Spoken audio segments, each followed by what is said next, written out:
NASA says its Voyager 1 probe, the most distant human-made object in the universe, is sending usable information to Earth again. In late 2026, something remarkable is going to happen. A human-made object will reach a distance so vast that when you send it a message, light itself will take an entire day to get there. Voyager 1 has been flying through space since 1977. That's nearly 50 years. And even after all that time, traveling at tens of thousands of miles per hour, it's still extraordinarily close to home in cosmic terms. So how far has it actually gone?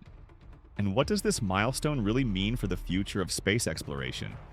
Right now, as you're watching this video, Voyager 1 is about 15.7 billion miles from Earth. The spaceship left the solar system in 2012 and is currently more than 15 billion miles from Earth. To put that in perspective, when Mission Control sends a command to Voyager 1 today, it takes about 23.5 hours for that signal to reach the spacecraft. Then another 23.5 hours for Voyager to confirm it received the message. That's almost 2 full days just to say hello and get a response back. But sometime around November 15th, 2026, Voyager 1 will cross a threshold that no human-made object has ever reached before. It'll be so far away that a radio signal traveling at the speed of light will take exactly 24 hours to reach it. One light day. Now, before we go further, there's something you need to understand about why these matters. Because this isn't just about distance. It's about what that distance reveals about the true scale of space and the incredible engineering that keeps this 1970s spacecraft talking to us. Most people think Voyager 1 has left the solar system. And technically, in one sense, they're right. But in another very important sense, they're completely wrong. Back in August 2012, Voyager 1 did something historic. It crossed the heliopause. That's the boundary where the sun's influence, its solar wind and magnetic field, finally fades away. Beyond that line, you're in interstellar space, the space between stars. So Voyager 1 is definitely in interstellar space right now. It's been there for over a decade. But here's the thing most people miss. The solar system doesn't end at the heliopause. Not even close. The actual edge of the solar system is defined by gravity, specifically how far the sun's gravitational pull extends. And that reaches all the way out to something called the Oort cloud. The Oort cloud is this massive spherical shell of icy objects surrounding our entire solar system. Scientists estimate it starts somewhere around 1,000 astronomical units from the sun. That's 1,000 times the distance from Earth to the Sun. Voyager 1 is currently about 169 astronomical units away. So even after 50 years of continuous travel, Voyager 1 hasn't even reached the inner edge of the Oort cloud yet. In fact, it won't get there for about 300 more years. And here's the real kicker. It'll take roughly 30,000 years for Voyager 1 to completely pass through the Oort cloud and truly leave the solar system's gravitational influence. But there's something even more mind-blowing about this journey that NASA engineers discovered. Something that changes how we think about deep space missions entirely. You see, Voyager 1 wasn't supposed to last this long. The original mission was designed for just 5 years. 5 years to fly by Jupiter and Saturn, take some pictures, gather some data, and that's it. But the engineers who built Voyager 1 did something clever. They didn't just build it for the mission they had. They built it for the mission it might have. The spacecraft has 3 radioisotope thermoelectric generators, or RTGs. These are essentially nuclear batteries. They use the heat from decaying plutonium-238 to generate electricity. At launch in 1977, these RTGs produced about 470 watts of power combined. But here's the problem. Every single year as the plutonium decays, Voyager loses about 4 watts of power. Today, Voyager 1 has roughly 220 watts available. That's about 47% of its original power.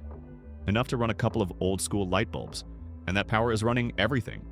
The communication system, the science instruments, the heaters that keep critical components from freezing in the minus 270 degrees Celsius cold of space, the thrusters that keep the antenna pointed at Earth.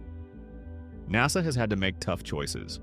Over the years, they've systematically shut down instruments and systems to conserve power.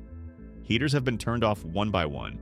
In February 2025, they even had to shut down the cosmic ray subsystem to save power. Engineers estimate they can keep at least one science instrument running until around 2025 to 2030. After that, there might not be enough power to transmit data back to Earth. But even if the science instruments go dark, there's still a chance. As long as Voyager has enough power to run its transmitter and keep its antenna pointed at Earth, it can still send back engineering data, information about the spacecraft itself, its health, its environment. That could continue until around 2036. But there's a problem that goes beyond just power, and it's a problem that gets worse every single day. Remember how I said it takes about 23.5 hours for a signal to reach Voyager 1 right now? Well, once it crosses that 1 light day threshold in 2026, any command you send will take 24 hours to arrive, then another 24 hours for confirmation. That means if something goes wrong, if Voyager has a problem, mission control can't react quickly. They have to plan everything days in advance. They have to anticipate problems before they happen. And here's what makes this even more challenging. Voyager 1 has an autonomous fault protection system. If the spacecraft detects a problem, like drawing too much power, it automatically shuts things down to protect itself. Earlier this year, that system caused a serious scare. In October 2024, engineers sent a command to turn on one of Voyager's heaters. They did the math.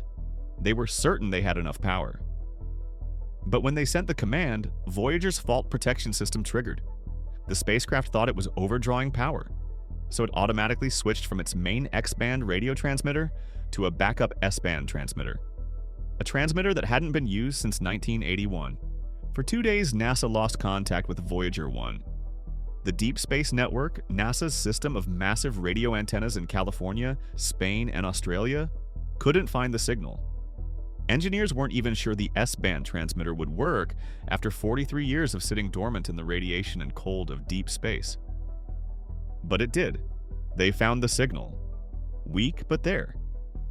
The problem is the S-band transmitter is so weak that it can barely send back any data. Certainly not science data, maybe not even full engineering data. If they can't switch back to the X-band transmitter, the mission is effectively over. Now, you might be wondering, why does any of this matter? Why should we care about a 50-year-old spacecraft that's going to run out of power in a few years anyway? Because Voyager 1 is teaching us something crucial, something we can't learn any other way. See, Voyager 1 is the only operational spacecraft making direct measurements of interstellar space, the actual environment between stars. And what it's finding is changing our understanding of how our solar system interacts with the galaxy. Its plasma wave system is detecting the density and behavior of interstellar plasma. The magnetometer is measuring magnetic fields that help us understand how the galaxy is structured. The cosmic ray subsystem, before it was shut down, was measuring high-energy particles from exploded stars, giving us a baseline of the radiation environment outside the sun's protection. This data is refining our theories about the shape of the heliosphere. Some models suggest it's shaped like a comet's tail. Others say it's more spherical.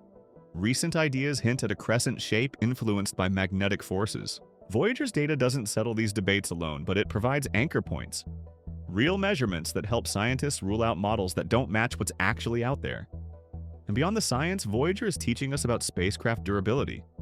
It's been exposed to radiation, micrometeoroid impacts, and extreme cold for decades. The fact that components built in the 1970s still work is providing invaluable data for engineers designing future interstellar probes. But here's the reality we have to face. Even if NASA gets the X-band transmitter back online, even if they manage to squeeze every last watt out of those RTGs, Voyager 1's time is limited. By the early 2030s, the power will drop below what's needed to run the communication system. The signal will fade, and one day, probably without warning, we'll send a command and get no response back. Voyager 1 will go silent, but its journey won't end. The spacecraft will continue drifting through the galaxy for millions, possibly billions of years. In about 40,000 years, it'll pass within 1.7 light-years of a star called AC plus 793-888 in the constellation Ursa Minor. That'll be closer to that star than we are to our own sun. Eventually, tens of thousands of years from now, it'll pass through the Oort cloud, and finally truly leave our solar system behind. Somewhere on board, protected by a gold-plated aluminum cover, is the Golden Record, a 12-inch phonograph record containing sounds and images from Earth. Music, greetings in 55 languages, pictures of humans, animals, and landscapes. A message in a bottle cast into the cosmic ocean. The 1 light day milestone in 2026 isn't just a number. It's a reminder of how far human curiosity can reach when we build something to last and refuse to give up on it. Voyager 1 has traveled farther than any human-made object in history. It's shown us worlds we'd only dreamed of. And even now, as its power fades and its signal weakens, it's still teaching us about the universe. Before you go, I need your help with something. While you're at it, subscribe if you want more deep dives into space missions, spacecraft engineering, and the real stories behind humanity's greatest achievements beyond Earth. We're covering everything from the James Webb Space Telescope to the upcoming Artemis missions. Drop a comment below and tell me, do you think Voyager 1 will make it to 2036 with the X-band transmitter working? I will read every single comment, and your insights actually help shape future videos. Finally, if you know someone who's fascinated by space, someone who grew up during the Apollo era, or who still gets excited about what's happening beyond our planet, share this video with them. This is the kind of story that deserves to be shared, and chances are they have no idea Voyager 1 is still out there, still talking to us, still pushing the boundaries of human exploration.